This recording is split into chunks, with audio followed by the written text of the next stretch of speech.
Today we are going to teach lecture number 12, chapter number 2, History of Microbiology. Some important scientist name and contributions. First scientist is Robert Koch. Developed gelatin plate techniques for isolation of bacteria from soil. Discovered anthrax, Bacillus anthracis disease and tuberculosis, Mycobacterium tuberculosis disease.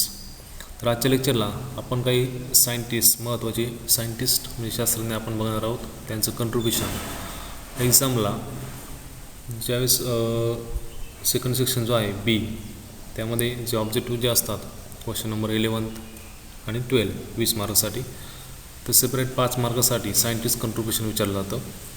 तर आत्तापर्यंत जे काही scientist विचारलेत ते आपण काही महत्त्वाचे scientist त्या ठिकाणी आजच्या लेक्चरला बघूयात.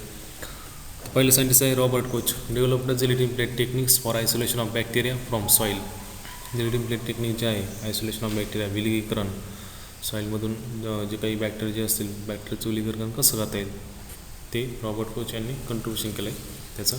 त्याचबरोबर डिस्कवर अँथ्रॅक्स नावाचा डिसीज डिस्कवर केला. त्यानंतर ट्युबरक्युलोसिस नावाचा डिसीज डिस्कवर केला. Then next scientist Robert Hooke. Develop first compound microscope and father of cell theory. Written book Micrographia. Robert Hooke नावाच्या सायंटिस्टनी मायक्रोग्राफिया नावाचं बुक लिहिलं आहे. त्याचबरोबर develop first microscope and father of cell theory. Father of cell theory Robert Hooke यांना म्हटलं जातं. त्याचबरोबर मायक्रोस्कोप जो आहे, कंपाऊंड मायक्रोस्कोप, संयुक्त सूक्ष्मदर्शी जो आहे तो त्या ठिकाणी त्यांनी डेव्हलप केला आहे. Third scientist is Anton Leeuwenhoek. Developed first simple microscope. साधा सूक्ष्मदर्शी जो आहे त्या ठिकाणी अँटॉन लिओन हुक यांनी डेव्हलप केला आहे. त्यानंतर fourth scientist is Aristotle. Opinion that small animals may be originated spontaneously from soil, plants and other unlike materials. जे काही आपण स्पॉन्टेनियस जनरेशन थिअरी बघितली बघा लेक्चर नंबर 2मध्ये, history of microbiology lecture number 2. त्या स्पॉन्टेनियस जनरेशन थिअरीमध्ये आपण इयरस्टोल नावाचे जे सायंटिस्ट आहे त्यांचं कंट्रीब्युशन बघितलं होतं. त्यांनी जी काही स्पॉन्टेनियस जनरेशन थिअरी जी आहे त्यामध्ये त्यांनी सांगितलं होतं की small animals may be originated spontaneously from soil, plant and other unlike material. जे काही स्मॉल ॲनिमल जे आहे डोळ्यांना न दिसणारे ते उत्स्फूर्तपणे त्या ठिकाणी निर्माण होतात. कशावरती? प्लांटवरती, सॉईलवरती, मातीवरती, वनस्पतीवरती, त्या ठिकाणी त्याचबरोबर अदर अनलाईक मटेरियल जे आहे, जे वापरत नसलेलं मटेरियल त्याच्यावरती ते त्या ठिकाणी निर्माण होतात. Next scientist is John Needham. To prove the spontaneous generation of bacteria. John Needham यांचंसुद्धा आपण कंट्रीब्युशन बघितलं होतं स्पॉन्टेनियस जनरेशन थिअरीमध्ये. त्यांनी असं सांगितलं होतं की to prove the spontaneous generation of bacteria, जे काही बॅक्टेरिया जे आहे ते उत्स्फूर्तपणे त्या ठिकाणी जनरेट होतात, म्हणजे त्या ठिकाणी निर्माण होतात. Next scientist is Darwin. Wrote book of origin of the species. Darwin नावाच्या सायंटिस्टनी ओरिजिन ऑफ द स्पेसिस नावाचं बुक जे आहे ते त्या ठिकाणी लिहिलं आहे. Then next scientist is Louis Pasteur. Fermentative process that is alcoholic fermentation. Use vaccine again rabies disease. Rabies disease जो आहे त्याला वॅक्सिन, जे काही लस जे आहे रॅबिज डिसीजला, जे काही लस जे रॅबिज डिसीजची लस त्यांनी शोधून काढली. त्याचबरोबर फर्मेंटेटिव्ह प्रोसेस जे आहे पचपचण्याची क्रिया, त्याच्यामध्ये अल्कोहोलिक फर्मेंटेशन ते त्या ठिकाणी त्यांनी शोधून काढलं. Then next scientist is H Buchner. Developed the active agent in yeast cells that is zymase. Yeast cells जे आहे किनवकामध्ये झायमेज नावाचं ॲक्टिव्ह एजंट इन ईस्ट सेल्समध्ये किनवकामध्ये झायमेज जे आहे ते त्या ठिकाणी त्यांनी डेव्हलप केलं. Then next scientist is ब्लूफिल्ड.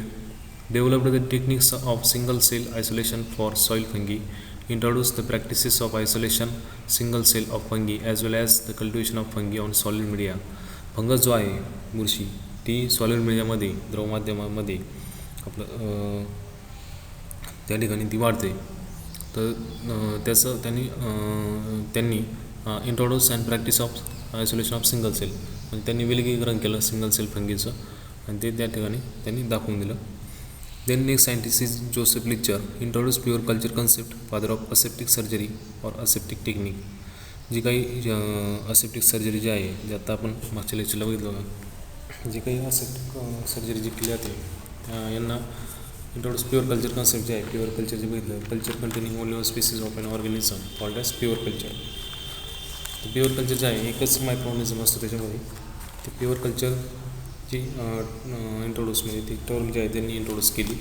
त्याचबरोबर यांनी जे आहे जोसेफ लिक्चर यांनी असेप्टिक सर्जरी जे आहे शस्त्रक्रिया किंवा शस्त्रवैद्यशास्त्र जे आहे त्याचं फादर त्यांना असं म्हटलं जातं. म्हणजे शस्त्रक्रिया जी असेल एखादी सर्जरी जी असेल ती सर्जरीचं पूर्ण टेक्निक जी रूपरेषा जी आहे त्यांनी दाखवून दिली. त्यामुळे त्यांना फादर ऑफ असेप्टिक सर्जरी और असेप्टिक टेक्निक्स असं त्या ठिकाणी म्हटलं. Next scientist is S Winogradsky and M.W. Beijerinck develop the techniques of enrichment culture. Enrichment culture जे आहे समृद्धी द्रावण ते त्या ठिकाणी त्यांनी तयार केलं. The next scientist is Johan Behring develop the method of immunization against tetanus and diphtheria. First Nobel prize in medicine और फिजिओलॉजी. औषधशास्त्रामध्ये पहिलं नोबेल प्राईज त्यांना भेटलेलं आहे योहान बेरिंग यांना. आणि त्यांनी develop the method of immunization against tetanus and diphtheria. जो काही धनुरात आणि घटसर्प जो आहे त्या धनुरात आणि घटसर्पावरती मेथड ऑफ इम्युनायझेशन म्हणजे त्याचं निदान कसं करता येईल आणि रोगप्रतिकारशक्ती जी असते ती कशी वाढवता येईल हे त्या ठिकाणी त्यांनी दाखवून दिलं. Edward Jenner develop the first time practices of active immunization develop the concept of vaccination. Edward Jenner यांना फादर ऑफ व्हॅक्सिनेशन असं सुद्धा म्हटलं जातं. व्हॅक्सिनेशनची टर्म जी आहे म्हणजे व्हॅक्सिनेशन लसीकरण म्हणजे काय हे त्यांनी दाखवून दिलं आणि ती टर्म जी आहे त्यांनी ती डेव्हलप केली. म्हणजे एखाद्या रोगाला प्रतिकार करणे त्यालाच लसीकरण किंवा लस असं त्या ठिकाणी म्हटलं जातं. द नेक्स्ट सायंटिस्ट इज पाऊल युब्लिडी डिस्कवर्ड सम आर्सेनिक कंपाऊंड लाईक सल्वर्सन नावाचं आर्सेनिक कंपाऊंड जे आहे ते त्या ठिकाणी त्यांनी डेव्हलप केले. Then Alexander Fleming discovered the first antibiotic penicillin नावाचं अँटीबायोटिक जंतुनाशक अलेक्झांडर फ्लेमिंग यांनी डिस्कवर केले. Then next scientist is Selman Waksman discovered antibiotic यांनी जंतुनाशक जे आहे डिस्कवर केले. Then next scientist is S Winogradsky report the phenomena of antagonism in soil microbes. त्यांनी फिनॉमिना जो काय तयार केला आहे अँटागोनिझमचा म्हणजे जंतुनाशकाचा आहे कशामध्ये तर in soil microbiology. Soil micro जे आहे मातीमध्ये सापडणारे सूक्ष्मजीव त्यांच्यावरती त्यांनी फिनॉमिना त्या ठिकाणी तयार केला आहे. J.V. लायबॅक nitrogenous fertilizer when applied in soil form nitrates. ज्यावेळेस नायट्रोजनस फर्टिलायझर जे आहे ते आपण ज्यावेळेस अप्लाय करतो त्यावेळेस सॉईलमध्ये गेल्यानंतर त्यांचा नायट्रेट्समध्ये रूपांतर होतं आहे. हे J.V. लायबॅक यांनी दाखवून दिलं. Be frank Discord ॲक्टिनोमायसिटीस फ्रँकिया. ॲक्टिनोमायसिटीस जे आहे अतिसूक्ष्म जीव जे आहे अतिसूक्ष्म जीवाणू बॅक्टेरिया म्हणजे जीवाणू आणि ॲक्टिनोमायसिटीस अतिसूक्ष्म बॅक्टेरियापेक्षा लहान असतो ॲक्टिनोमायसिटीस. बी फ्रँकिया नावाचा ॲक्टिनोमायसिटीस अतिसूक्ष्म जीवाणू त्या ठिकाणी डिस्कवर केला आहे. Starkey demonstrated role of bacteria bacillus and clostridium in the transformation form. त्यांनी स्टार्की यांनी असं दाखवून दिलं की बॅक्टेरिया जो आहे डेमॉन्स्ट्रेट रोल ऑफ बॅक्टेरियाचा रोल म्हणजे बॅसिलस आणि क्लोस्ट्रिडियम या दोन स्पीसीज आहे बॅक्टेरियाच्या इन ट्रान्सफॉर्मेशन फॉर्म म्हणजे हे काय करतात एका पदार्थाचं दुसऱ्या पदार्थामध्ये रूपांतर करतात हे त्यांनी प्रयोगाद्वारे दाखवून दिलं. Next scientist is Nutman studied heredity mechanism of fruit nutrition in legumes crop जे असतील त्या लेग्युम क्रॉपमध्ये आपण बायो फर्टिलायझर वापरतो बघा रायझोबियम नावाचं. ते कशासाठी तर त्याचा यूज असा असतो की त्या आता भुईमुगामध्ये जे काही ग्राउंडनट आहे ग्राउंडनटमध्ये लेग्युम क्रॉप आहे त्याच्यावरती रूट नोड्युलेशन गाठी निर्माण होतात मुळावरती. त्या गाठींची संख्या वाढण्यासाठी रायझोबियम नावाचं बायो फर्टिलायझर वापरलं जातं. ही जी कन्सेप्ट जी आहे लेग्युम्स क्रॉपमध्येच मुळांवरती गाठी तयार होतात ही कन्सेप्ट जी आहे न्यूटमॅन यांनी दाखवून दिली आणि त्याच्यावर त्यांनी अभ्यास केला. Next scientist is C.N. Acharya worked on better utilization of agricultural waste for the production of biogas and compost. C.N. Acharya यांनी ॲग्रिकल्चर वेस्ट जे असेल म्हणजे शेतीमध्ये असणारे टाकाऊ पदार्थ for the production of biogas त्याच्यापासून बायोगॅस कसा निर्माण करता येईल आणि कंपोस्ट जे आहे ते कसं तयार करता येईल हे त्याच्यावरती त्यांनी कार्य केलं. The next scientist is A.N. Shankaran formulated quality standards for legume bioinoculant in the India. जे काही लेग्युम जे आहे त्याच्यावरती बायोइनोक्युलंट जे आहे त्याच्यावरती त्यांनी क्वालिटी स्टँडर्ड दाखवून दिले.